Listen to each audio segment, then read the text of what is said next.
All right, so today we're going to start talking about long division. You've done this before, so it's not going to be anything new to you. How many people actually feel like you're pretty good at long division? Excellent. That's what I like to hear. If you're not, it's okay. We're going to work on it. But if you are, that's really great because that means you're ahead of the game.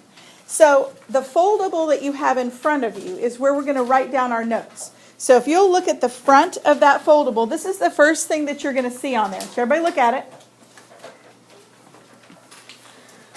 Now there's going to be a pattern. So I told you that this thing is is what we call doodle notes. The purpose is because, for instance, if I'm in a meeting, I like to doodle. It helps me. So it really doesn't bother me as long as I know that you're paying attention if you're sitting and doodling something on your piece of paper. And that's kind of the reason why we started doing this, is because I think it may help some of you to be more, to have a better memory of things. So for instance, there are certain things on there that we're going to all color together, and I'll talk to you about those in just a second. But a lot of it is just up to you. If you want to color it, if you're one of those people who really likes to color things and make it attractive and it helps your brain think better, great. If it doesn't matter to you, then you can leave it blank. So there's not really a lot of rules about it.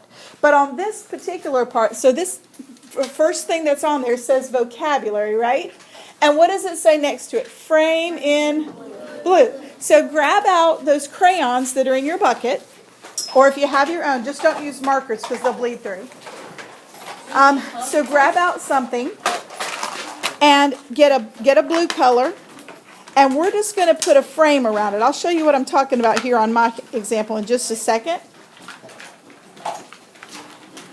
So all of our vocabulary words we're going to frame in blue. That way you know when you see a blue frame that those are some words that you need to remember how to define. So if you'll just take your, let me get mine a little bigger here. If you'll just take your blue crayon and just color the little frame that's around it. Just color that in blue. All right, so let's talk about the vocabulary that's inside of there. A lot of times the definitions I'm going to give you are not real definitions. They're ways to help you remember things, and that's the case with this. So it used to be that I had a lot of trouble remembering the difference between the dividend and the divisor because it just didn't make sense to me. Until my daughter was in 7th grade and she had an awesome teacher who told her a way to remember it. And so that's what I'm going to share with you today. So if you look, the dividend, okay, so the dividend is this number that's inside of that. We call that thing a house a lot of times, right? That's not a technical term, but that's what we call it. We call this thing the house. And it's the number that's inside. So she said, hey, you know, dividend has the word din in it. So we can think of it as the dividend is the guy that's inside the house in the den. Okay, how many people know what a den is anyways? You do? A few of you do. A den is like a family room, same kind of idea. So if you can just remember dividend, that's the guy in the den or inside the house. So the number that's inside, that's the one we call the dividend. So the divisor, it has VIS. Well, VIS can help you remember visitor.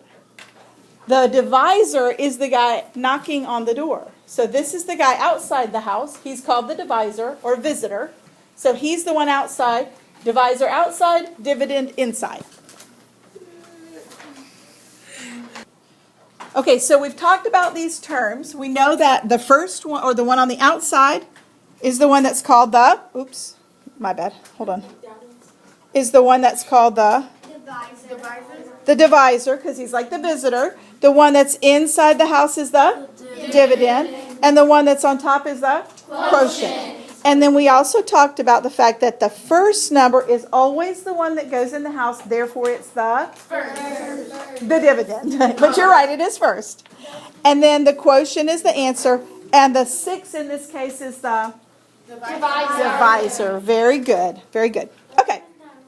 Now, let's go to the next thing. So this is the second thing that you have on your cutout, or foldable, whatever you want to call that thing.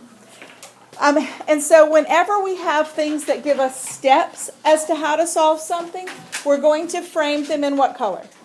Red. So grab your red crayon and put a frame around this, because that's going to tell you that this is a set of steps to tell us how to solve it. All right, how many of you have actually heard this before? Does McDonald's sell burgers? A few of you? Okay.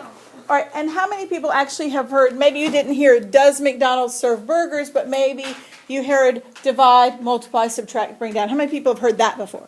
Okay, so that's a good step. So if I were you, if you have any trouble remembering that, I would go ahead and sort of maybe highlight these words to help you remember that these are the steps. This really is yours, and you can do it however you want to, as long as you don't cover up the words so you can't read them. But just remember, these are the 4 steps, and you just keep repeating them. At the bottom it says, repeat until what happens? Good. So you repeat until you reach 0 and have no numbers to bring down. That's how many times you're going to do it. Until you reach 0 and have no numbers to pull down. All right, this is Division Man. If you'll open up to the inside of your little foldable, you will see that Division Man is in the upper left-hand corner. Now, I drew him, but I want you to put him together. This is just another way to help you remember the steps. So you notice that his eyes are what? Divide signs to represent dividing. His nose is a multiplication to remind us to multiply. His mouth is a subtraction, so that means subtract. And then his body is an arrow, which means bring down. Okay? So if you can color him however you want, but just make sure you make his features right. And then out to the side, write these words: divide, multiply, subtract, bring down. So if you'll do that on there, you can make him as colorful or as non-colorful as you want. So we're just going to work this one example, and I'm going to show you all of the steps, and you've already got it written so you know what to do. So let's just talk about it together. So which number up here is the dividend? Which guy goes inside the den?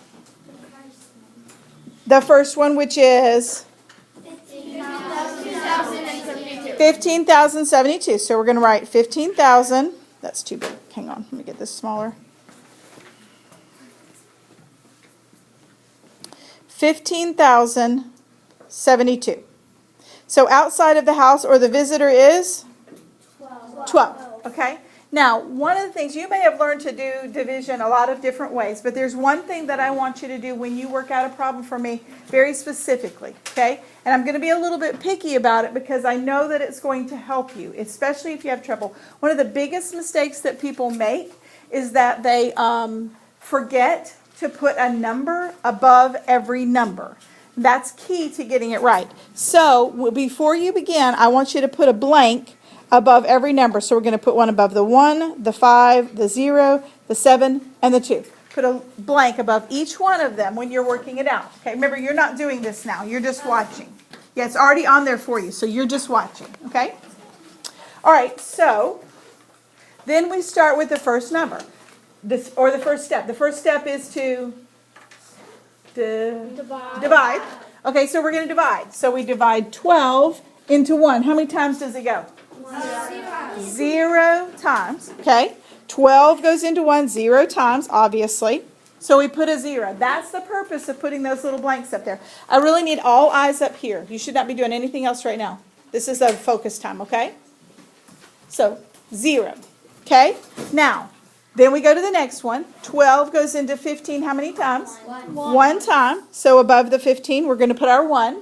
What's the next step after divide?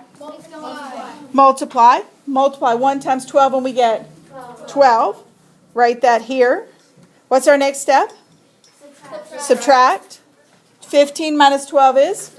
3. And our next step is? Bring down the 0.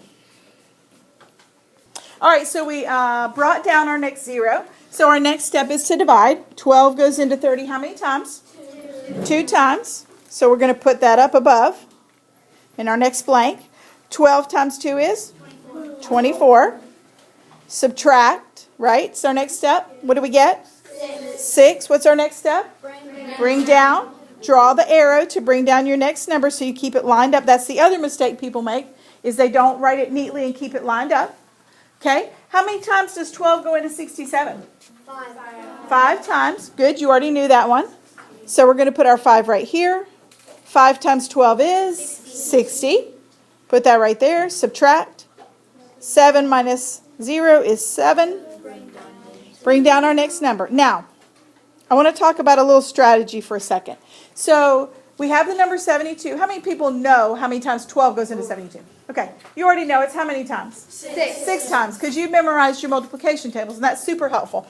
But let's just say that this was a big number and we really didn't know. Because sometimes I get one where I'm like, this is a kind of an odd number, this is a kind of an odd number, and I have no idea how many times that thing is going to go into it.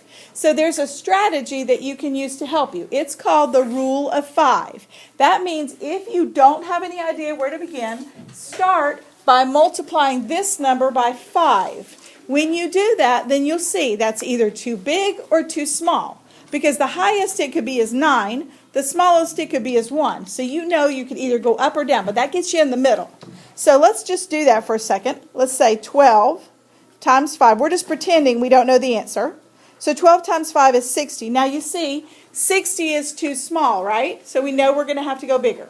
So then if we were trying to figure it out, we would say, okay, well, let's try 12 times 6. That saves you some work, because some of you will go in and say 12 times 1, 12 times 2, 12 times 3, and it will take you a really long time to solve it. But by starting with 5, then you know you have to either go up or down. Hope that makes some sense. And you'll see more when we get to some examples. Okay, so we know that 12 goes into 72 how many times? 6 times. 6 times 12 is? Very good. Subtract. We get 0. Okay, and remember what we said. No numbers left over here. 0 there. Because both of those are true, we know that we're finished. Okay? Now, there are a couple of little notes over here. First number goes in the house. We talked about that already. And this is also in your notes, by the way. You can underline it if it helps you. Put a blank above every number. That may be the new thing to you. You may not be used to that, but I want you to do it. Stop when you reach 0 and you have nothing to bring down. We already talked about that. And then use arrows to keep your number straight.